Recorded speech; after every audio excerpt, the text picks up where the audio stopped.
Bueno, Jimena, ustedes como fundación entiendo que llevan 13 años, ¿no es cierto?, impulsando el enfoque STEM en diferentes países de América Latina. Y en ese sentido te invitamos a que nos cuentes cuáles son las acciones que han desarrollado para ello, cómo han visto este progreso.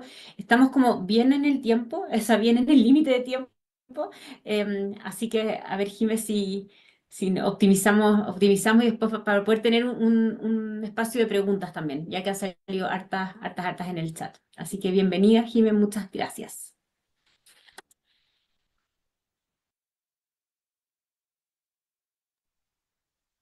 ¿Estás silenciada, parece? ¿Sí? Ahí sí. Ok. Ahí sí, Jimena. Dale, bienvenida. Gracias, Trini.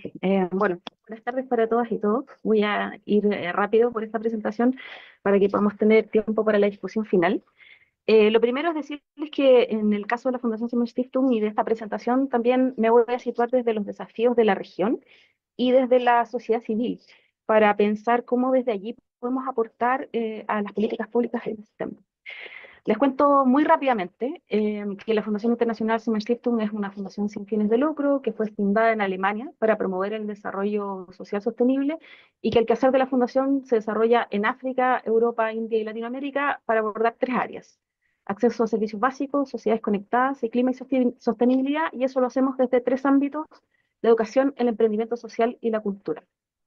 En América Latina nos hemos enfocado en los últimos años en el ámbito de educación y, como decía Trinidad, la red comenzó en el año 2014 y ha ido creciendo de forma muy importante en los últimos años. Y el portafolio que impulsamos desde la oficina regional está anclado en tres pilares. El primero es el impulso al movimiento de educación abierta y en particular al desarrollo de recursos educativos abiertos a través del portal CREA, que me imagino muchos de ustedes conocen. El segundo pilar tiene que ver con la formación docente en STEM+, para docentes de todos los niveles y asignaturas, y finalmente con la articulación de redes de impacto colectivo, en particular la red STEM Latinoamérica. Ahora, yo sé que muchos de ustedes conocen, tienen alguna cercanía con la red y de hecho el territorio STEM Vicente López y el territorio STEM Bogotá hacen parte de la red STEM Latinoamérica, pero muy brevemente para quienes no han tenido un acercamiento les cuento que en realidad red STEM es una red de redes. Es un ecosistema de innovación social y educativa en el que convergen actores muy diversos. En este sentido, me parece que es un esfuerzo de vinculación intersectorial que busca ser un espacio de encuentro y de articulación real de los esfuerzos de distintos sectores de la sociedad, incluyendo, por supuesto, a quienes tienen la responsabilidad de la política pública. Y me atrevo a decir que persigue ser una cancha concreta en la que realmente es posible llevar a cabo la idea de alianzas público-privadas y de actores con diferentes perspectivas y capacidades que son capaces de colaborar. De alguna forma es la autopista por la cual transitan muchas de las experiencias que destacaba Natalia en su presentación, que son compartidas y adoptadas o adaptadas por otros, como las Olimpiadas que tenía muy bien comentada, partieron en Bogotá hace un par de años y ya se han expandido, ¿cierto?, a otros lugares de América Latina que las han hecho propias. Muy brevemente, en esta representación esquemática de la complejidad que es la red, en el centro ustedes ven a las 8 mesas temáticas. Hoy día nos convoca la mesa de mi primera infancia. Como esta, hay 7 instancias más, cada una dedicada a un tema específico, perdón, donde mayoritariamente se encuentra la academia, ¿cierto?, para compartir, para pensar en proyectos e iniciativas conjuntas, para desarrollar iniciativas de divulgación, tal como esta, de capacitación, información, etcétera. 52 iniciativas de territorio STEM en 8 países también hacen parte de la red. Natalia ya mencionaba que hay 30 de ellas en Colombia, con una participación muy importante. Territorios STEM en los que vamos a profundizar más en algunos minutos. También existe dentro de la red STEM Latinoamérica una red de decanos y decanas de facultades de educación, que por supuesto focalizan su conversación en la formación inicial y la formación continua de docentes. Una red de comunidades de docentes STEM, donde los docentes se encuentran, es una comunidad de práctica que además genera investigación en torno a las prácticas educativas, a la adopción de recursos educativos abiertos, una red muy dinámica que ha crecido muchísimo en los últimos años, y finalmente una red pequeñita que acaba de comenzar, que agrupa los espacios de participación e intercambio cultural, por ejemplo, museos, centros de ciencia y bibliotecas locales, que son actores que complementan la formación, ¿cierto?, y que pueden dinamizar mucho las agendas de los territorios. Y un gran número de aliados que hoy día hacen un poco más de 200 instituciones de 14 países de América Latina que hacen parte de la red STEM Latinoamérica, una red que está coordinada en términos generales por Siemens System, pero que tiene una gobernanza distribuida. Cada uno de estos grupos que yo mencioné tiene una coordinación, esas coordinaciones se encuentran en un comité estratégico y desde ahí eh, la red en su conjunto sigue las mismas reglas de juego que el resto de los grupos y espacios de la red. O sea, espacios de co-construcción para la elaboración conjunta de la hoja de ruta que nos va guiando. Todos los grupos cuentan con una agenda muy dinámica de acciones que se desarrollan en conjunto y luego una gran cantidad de iniciativas de acciones que los aliados desarrollan por su cuenta y que hacen extensiva la red. Y es por eso un ecosistema muy vivo y muy dinámico. Y aunque ustedes no lo ven aquí representado, existe también dentro de la red un grupo de política pública educativa que, a diferencia de los otros grupos, y por eso no está aquí, no tiene una agenda permanente, sino que es convocado cuando realizamos los encuentros de la red, que son encuentros anuales, y ya vamos a profundizar un poquito más en esto. Es muy importante decir que la red STEM es una red de propósito, y esto quiere decir que lo que nos moviliza en conjunto es el deseo de contribuir a la formación de ciudadanas y ciudadanos responsables, empáticos y comprometidos con la construcción activa de comunidades y territorios sostenibles. Pocas palabras, pero muy potentes, porque a partir de este propósito común se despliega toda la agenda de la red y es también el compromiso que adquieren quienes quieren ser parte de ella sin que existan más barreras. Este propósito además enmarca y le da sentido al enfoque educativo STEM+, que como vimos en las presentaciones de ayer, es el que de alguna forma nos rige, es el enfoque que adoptamos como red, como un enfoque de educación integral e integrador. Para quienes no pudieron ver la presentación de Nina y Baceta el día de ayer, se las recomiendo. Ahora, la agenda de la red va cambiando anualmente, obviamente vamos de forma muy dinámica planteándonos objetivos, pero en un sentido general, desde la red se impulsan espacios de diálogo y de acción colaborativa intersectorial, poniendo el acento en la intersectorialidad. Un ejemplo de ello son los encuentros anuales, ya les mencioné, hacemos encuentros todos los años, nos reunimos todos los grupos que conforman la red para desarrollar actividades de prospección y de co-construcción de la agenda, además de los múltiples espacios que durante el año completo se van derivando al quehacer de los distintos grupos, donde se van encontrando actores distintos. También nos dedicamos fuertemente a fomentar las capacidades locales y territoriales, ejemplo de ellos son los territorios STEM, en los que ya vamos a profundizar, y por supuesto generamos acciones dedicadas a fortalecer y promover el movimiento de educación abierta y la innovación de prácticas pedagógicas, lo que se complementa con la generación de conocimiento que pueda aportar a la agenda regional de innovación y transformación educativa. Me disculpan si voy rápido, pero como Tren me dijo que tenía poco tiempo, quiero alcanzar a llegar al ejemplo de los territorios. Toda esta información está contenida en la página web de la Red STEM Latinoamérica, por ahí les voy a dejar el link para quienes quieran profundizar más en la mecánica y en cómo adherir a algunos de los espacios de la red, que es desde ya una red abierta en la que hay que comprometerse con el propósito y esa es la forma de ingresar. Ahora, dado que el tema que nos convoca hoy está relacionado con las políticas públicas en STEM, yo quisiera comentar a continuación algunos ejemplos de articulación, allí donde me parece que se evidencia precisamente cómo desde la sociedad civil y desde un espacio intersectorial, como la red STEM Latinoamérica, es posible vincular a los hacedores de política pública y contribuir de alguna forma desde el lugar que cada uno o cada una ocupa al fortalecimiento de esas políticas públicas en la región. Lo primero, en torno a la generación de conocimiento, y el día de ayer, como les comenté, Janina presentó el detalle perdón, el marco STEM en detalle, por lo que no me voy a tener en esto, pero sí creo importante resaltar dos aspectos. Primero, que este marco que recoge las particularidades del enfoque que desde la red STEM impulsamos y que me parece que sería muy interesante a propósito de lo que se comentó en las charlas anteriores, ¿cierto? Que pudieran consultarlo porque es un ejemplo de un marco STEM que va más allá de la integración disciplinaria de las disciplinas que hacen parte del acrónimo y que no solo piensa en la interdisciplinariedad, perdón, sino que también en la integración del contexto como un elemento muy importante. Y ahí, haciendo eco de lo que Cristina, de lo que Natalia, de lo que Victoria también resaltaban, se incorpora la perspectiva de género, la diversidad, la inclusión, la importancia del contexto de los saberes tradicionales, etcétera. Todo eso está reunido ahí en el marco STEM. Ahora, este marco fue construido a través de un ejercicio colaborativo de diversos aliados de la red, es producto de este ejercicio colaborativo, y entre ellos, entre los actores que participaron, están los gestores del territorio STEM, que son en su mayoría integrantes de las secretarías de educación, por lo tanto de los gobiernos locales de educación. Y eso nos parecía muy importante porque la idea de este marco es también presentar ejemplos de implementación que permitan a otros visualizar cómo implementar el enfoque educativo STEM en sus territorios. Y eso tiene que ver con una necesidad identificada por los distintos ministerios y secretarías de educación con los que interactuamos de contar con un marco de comprensión claro de qué significa el enfoque educativo STEM, cómo se puede implementar el enfoque educativo STEM. Y ese es el segundo punto. A mí me parece que resulta muy interesante que este marco incluye ejemplos de iniciativas y prácticas ya existentes en los territorios y comunidades que se estaban desarrollando, lo que permite poner en diálogo, de alguna forma, los distintos niveles de los sistemas educativos.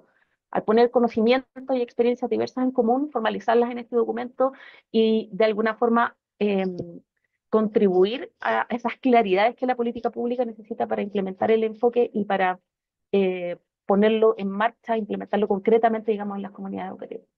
Ahora, tenemos mucho que hacer en continuar generando conocimiento desde los distintos actores y prácticas que ocurren al interior de la red para continuar fortaleciendo estas agendas locales, visibilizando los esfuerzos de los actores que están impulsando esa agenda, muy en línea con los desafíos que ayer nos comentaba Trinidad en su presentación. Otro ejemplo es el Grupo de Política Pública Educativa, que como yo les comentaba, es un grupo de política pública que convocamos únicamente a propósito del desarrollo de los encuentros de la red, pero que estamos pensando en darle un trabajo más sistemático. Esta es una oportunidad para que representantes de los gobiernos locales y nacionales y también de organismos perdón, multilaterales y de la academia se encuentren y puedan concertar acciones estratégicas y identificar posibilidades, ¿cierto?, de colaboración que realmente logren alimentar las agendas de cada uno. Y esto parte de la base de que aunque los contextos son muy diferentes, hay desafíos que son comunes. Victoria en su presentación nos mostraba la institucionalidad de Chile, ¿no es cierto? Y eso es muy distinto, los sistemas de gobernanza son muy distintos en América Latina. En Chile tenemos un sistema bastante centralizado, en otros países las secretarías de educación tienen mucha importancia. No obstante, los desafíos que se pueden identificar son comunes y en las conversaciones que hemos realizado con el Grupo de Política Pública, eso surge espontáneamente. Entonces hay una gran posibilidad. Hay también la posibilidad de en este grupo de política pública vincular a otros ministerios para pensar la educación a lo largo de la vida. Eh, y para evitar la duplicidad de iniciativas. Hemos visto, por ejemplo, en América Latina cómo distintos ministerios abordan una misma temática desde la educación. Por ejemplo, la educación y cambio climático. Los ministerios de educación y los ministerios de medio ambiente desarrollan programas y no conversan entre sí, cuando esa conversación podría perfectamente potenciar lo que cada uno está haciendo. Este grupo tiene una hoja de ruta trazada para el 2025 y estamos pensando cómo potenciarlo y ampliarlo, dado que hemos identificado esta necesidad y estas problemáticas comunes y estos desafíos comunes que pueden alimentarse, por supuesto, de la colaboración y la conversación. Y llegamos a los territorios STEM. Me alegra mucho que Cristina y Natalia hayan comentado sobre los territorios STEM, que es una estrategia que, como ya les decía, han adoptado 52 territorios en América Latina. Y complementando lo que Natalia ya nos comentó, para nosotros los territorios STEM son una estrategia que permite que esta idea de intersectorialidad tenga una expresión concreta en los territorios. Aquí, pues, a través de esa expresión concreta es posible relevar la importancia del contexto. Y eso va desde la vinculación con las agendas de desarrollo territorial, de modo que el plan educativo converse con las agendas de desarrollo, porque hay muchos territorios que tienen, por ejemplo, énfasis productivos o que tienen realidades en las que la ruralidad es muy importante.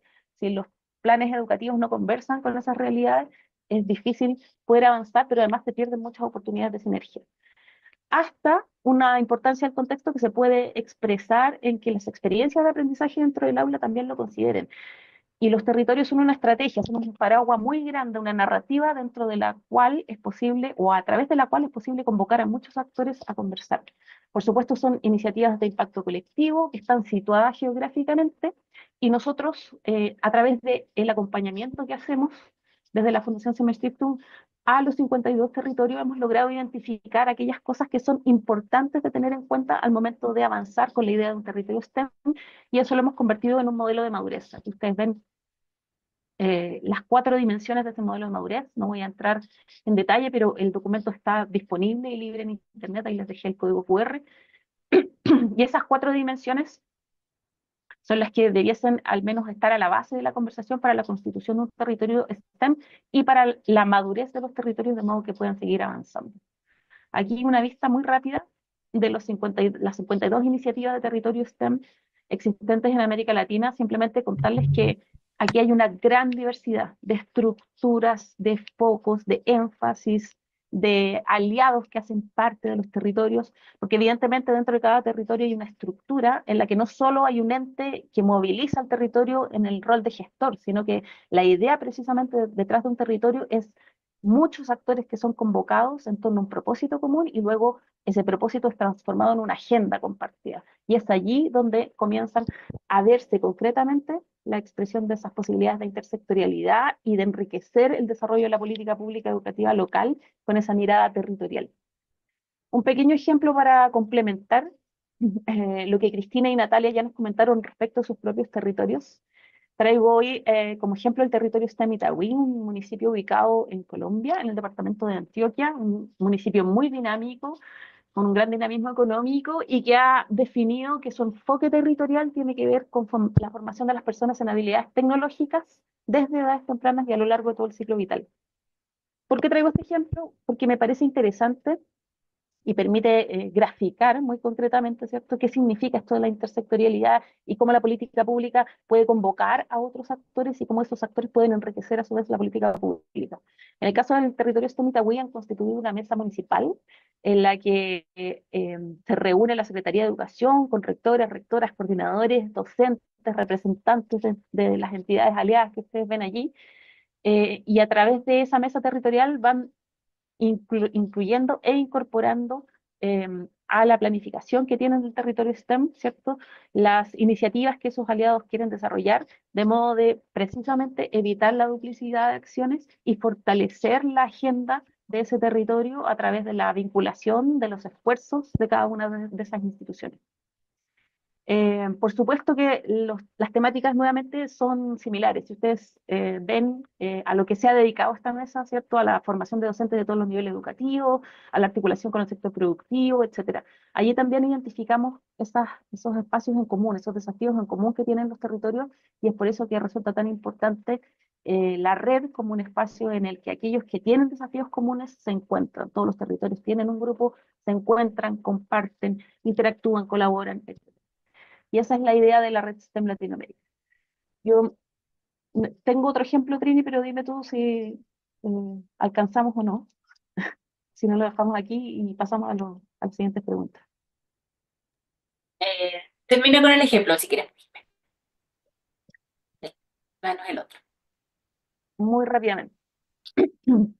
Respecto del movimiento de educación abierta, que es otro propósito compartido por la red STEM Latinoamérica, evidentemente nos parece que el movimiento de educación abierta es una oportunidad para democratizar el acceso al conocimiento y además es una oportunidad para la política pública que muchas veces tiene como desafío encontrar recursos de calidad en el idioma nativo.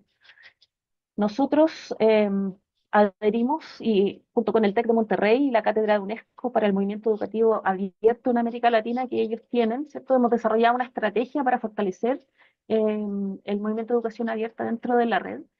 Y en este caso traigo aquí, para hacer un énfasis en el fondo, el llamado de Naciones Unidas, de la UNESCO, a la elaboración de políticas que permitan ayudar y soportar el movimiento de educación abierta y el uso de recursos educativos abiertos, porque no basta con los recursos, ni siquiera basta con los portales. Nosotros tenemos un portal que está a disposición. Por ahí alguien en el chat preguntaba, y les voy a dejar aquí la referencia. El portal CREA tiene más de 1000 recursos educativos STEM para todos los niveles y en todas las disciplinas.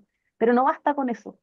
Se necesita de políticas que de alguna forma intencionen que los recursos educativos abiertos sean utilizados, intencionen también que los docentes adopten y adapten los recursos a sus contextos, también respondiendo a la reflexión que hacía Natalia, ¿no es cierto?